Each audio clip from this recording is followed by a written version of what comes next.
Good evening, everyone, my YouTube followers, and here on my new Instagram page. Welcome back.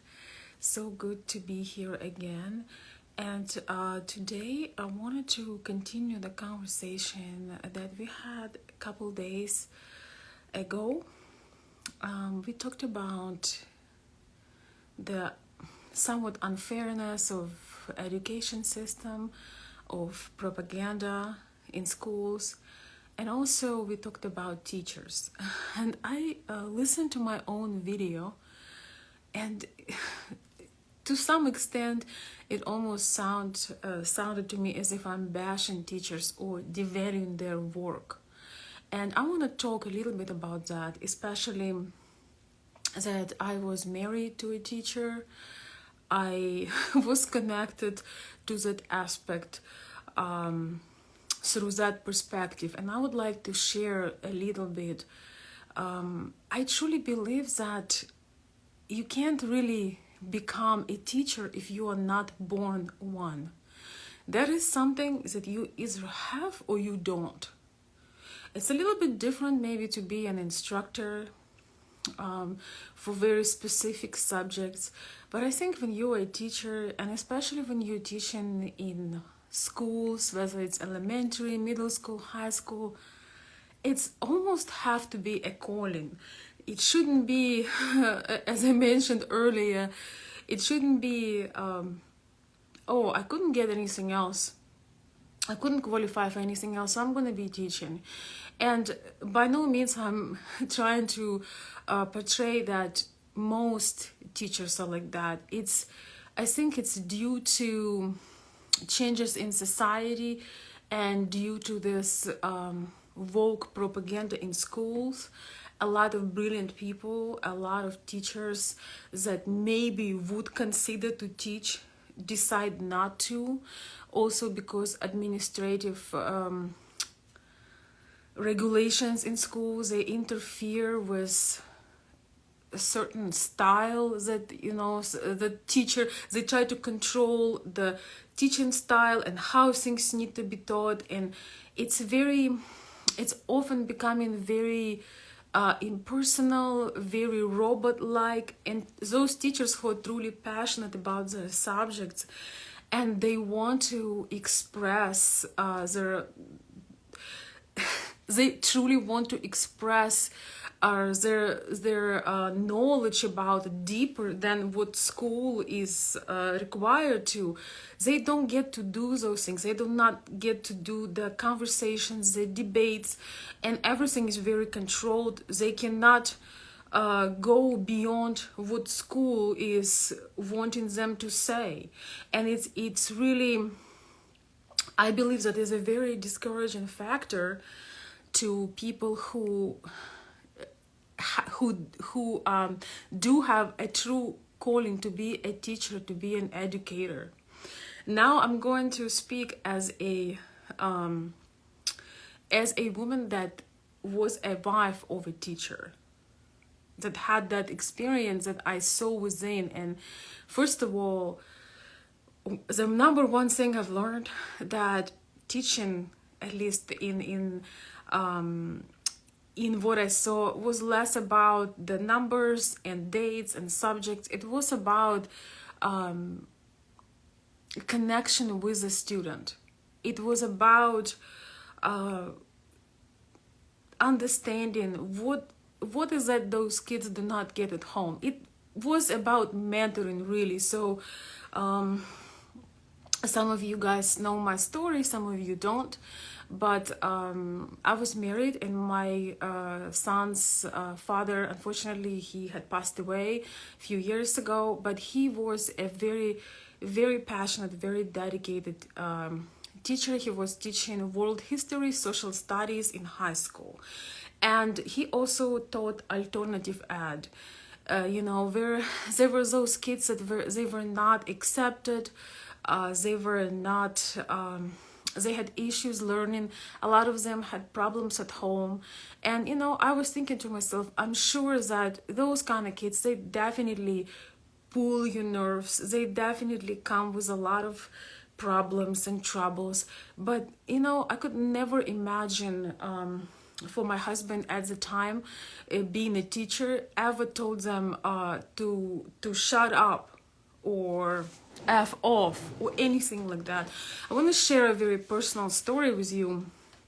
So when we met back in time, so we met with him in Kiev, Ukraine.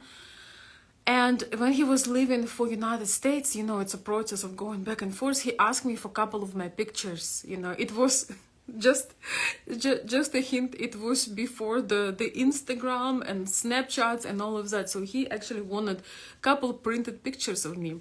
So I, of course, gave him those pictures, and he had his own table. You know, as a teacher, you get your desk, and he had a display of a couple of my pictures.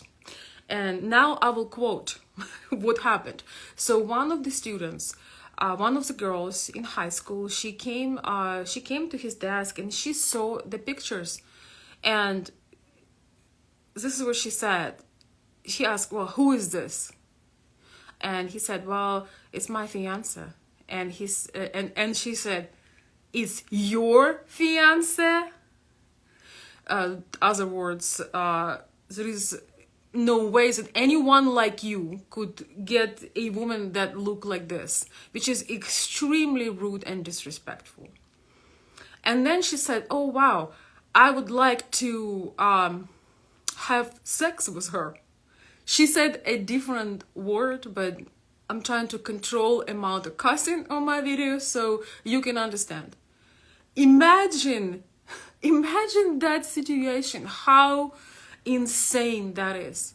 And I was so proud of him when he told me this story, that he handled it so well. He didn't lose his cool. He didn't cuss her out. He asked her, he told her that she has 30 seconds to apologize or this will go to the principal. Yes, I don't think it's really funny, John. I think that I have one my loyal follower and subscriber on my here on my Instagram page. Thank you so much. I know it's kind of sounds funny, but I was shocked too. You know, I didn't know about this whole woke liberal movement. I just think, you know, it's so insulting. It's so rude.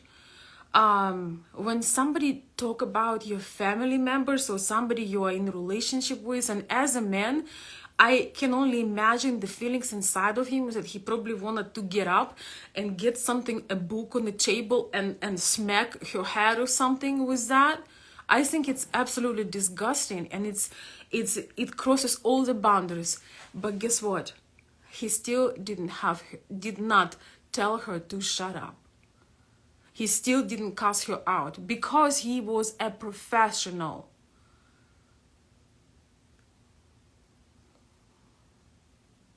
He was a professional educator. And when I was making my previous video, I was looking from the side of a student. I almost blocked out those experiences that I had with my husband at the time, because he shared a lot with me. But I almost blocked them out to focus how that would be for me as a student if my teacher would allow themselves to disrespect me in front of the class.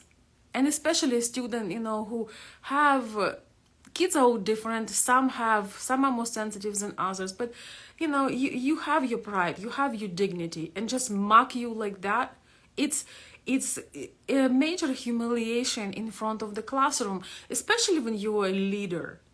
And especially, I've learned that was a history. My son, just like his father, is a history nerd. And I can guarantee you that the teacher strongly dislikes him because his knowledge of history is greater than her. Although, this is, again, a little bit of my emotions, that's beyond the point. It doesn't matter who is better, who is bigger. Here is the point of this is that if you don't like to teach, if you cannot handle it, you should not. Yes, a lot of children, John is saying that kids are very disrespectful, and I agree with that. So I think there are major broken links in this chain. I understand, and I had some of my followers commenting and saying, you know, some kids are absolutely unmanageable, disrespectful, they have bad manners. It's very true, and I see that issue clearly. But still, the outrageous examples that I just shared with you, isn't that mind-blowing? Kind of like extreme example of disrespect to a teacher and his everything. Disrespect on so many levels, and he still did not go off as just a guy, you know, from the street. He still did it on the high level, and it's not easy to come up with a response that quick. I honestly don't know. I don't think that you know, many of us have that capacity. When somebody does such a outrageous, inappropriate comment, I think that I would lose my right there. I don't think that I could handle this one, but yet again, you know, it's hard to say, and I am not in a classroom, thank goodness, thank God. So, and that leads me to another point, that I want to make it clear that I respect the teachers who are doing their job, and they are not getting paid enough.